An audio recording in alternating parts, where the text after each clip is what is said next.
ಸಾಮಾನ್ಯವಾಗಿ ಫಿಶ್ ಎಲ್ಲರಿಗೂ ತುಂಬಾ ಇಷ್ಟ. ಬಟ್ ಬೀಚ್‌ಗಳ ಕಡೆ ಹೋದಾಗೆಲ್ಲ ನಾವು ಫಿಶ್ ತಿನ್ನಬೇಕಾದ್ರೆ ಒಂದು ಪೌಡರ್‌ನ ಮೇಲೆ ಉದುರಿಸಿ ಕೊಡ್ತಾರೆ. ಆಗ ಅದ್ರ ಟೇಸ್ಟು ಇನ್ನೂ ತುಂಬಾನೇ ಎನ್ಹಾನ್ಸ್ ಆಗುತ್ತೆ. ಬನ್ನಿ ಅದನ್ನ ಹೇಗೆ ಮಾಡೋದು ಅಂತ ನೋಡ್ಕೊಳ್ಳೋಣ. ಈ ಪೌಡರ್‌ನ ನೀವು ಜಾಸ್ತಿ ಕ್ವಾಂಟಿಟಿನಲ್ಲಿ ಮಾಡಿ ಕೂಡ ಸ್ಟೋರ್ ಮಾಡ್ಕೊಳ್ಬಹುದು. ಯಾವುದೇ ರೀತಿಯಾದಂಥ ಪ್ರಾಬ್ಲಮ್ ಇರೋದಿಲ್ಲ, ಹಾಳಾಗೋದಿಲ್ಲ.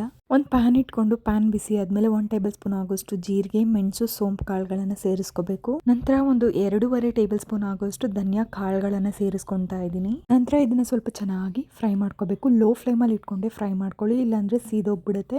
ನಂತರ 1 ಟೇಬಲ್ ಸ್ಪೂನ್ ಆಗೋಷ್ಟು ಸಾಸಿವೆ, ಒಂದು 1/4 ಸ್ಪೂನ್ ಆಗೋಷ್ಟು ಮೆಂತೆ ಕಾಳುಗಳು ಮತ್ತು ಒಂದು 4 ಒಣಮೆಣಸಿನ್ಕಾಯಿನ ಸೇರಿಸ್ಕೊತಾ ಇದ್ದೀನಿ. ನೀವು ಇದ್ರ ಜೊತೆಗೆ ಗುಂಟೂರು ಮೆಣಸಿನ್ಕಾಯಿನೂ ಸೇರಿಸ್ಕೊಳ್ಳಿ. ಇದನ್ನು ಹಾಕೊಂಡು ಒಂದು ಸ್ವಲ್ಪ ಫ್ರೈ ಮಾಡ್ಕೊಳ್ಳಿ. ನಂತರ 1-2 ಇಂಚು ಚಕ್ಕೆ ಮತ್ತು ಒಂದು ಸ್ವಲ್ಪ ಲವಂಗ ಮತ್ತು ಕರಿಬೇವಿನ ಸೊಪ್ಪು ಹಾಕ್ಕೊಂಡು ನೀಟಾಗಿ ಫ್ರೈ ಮಾಡಿಕೊಂಡು ಆರಿದ್ಮೇಲೆ ಪೌಡರ್ ಮಾಡಿಕೊಂಡ್ರೆ ಫಿಶ್ ಪುಡಿ ಮಸಾಲ ರೆಡಿ ಆಗಿಬಿಡುತ್ತೆ. ಇದನ್ನು ನೀವು ಫಿಶ್ ಮೇಲೆಗಡೆ ನಾವು ಮ್ಯಾರಿನೇಟ್ ಮಾಡಿ ಇಟ್ಕೊಂಡಿರ್ತೀವಲ್ವ, ಫಿಶ್ ಮೇಲೆಗಡೆ ಹಾಕ್ಕೊಂಡು ಮಾಡಿಕೊಂಡ್ರೆ ತುಂಬಾ ಟೇಸ್ಟಿಯಾಗಿ ಬರುತ್ತೆ. ಇದು ಒಂದೇ ವಿಧಾನ ಅಲ್ಲ ಮಾಡುವಂಥದ್ದು, ಬೇರೆ ಬೇರೆ ಡಿಫ್ರೆಂಟ್ ಪುಡಿಗಳಿದ್ದಾವೆ. ಅದನ್ನು ಕೂಡ ನಾನು ನಿಮಗೆ ಮಾಡಿ ತೋರಿಸ್ತೀನಿ. ಸೊ ಟ್ರೈ ಮಾಡಿ ನೋಡಿ, ಹೇಗೆ ಬಂತು ಅಂತ ನನಗೆ ತಿಳಿಸೋದನ್ನು ಮರಿಬೇಡಿ. Thank you.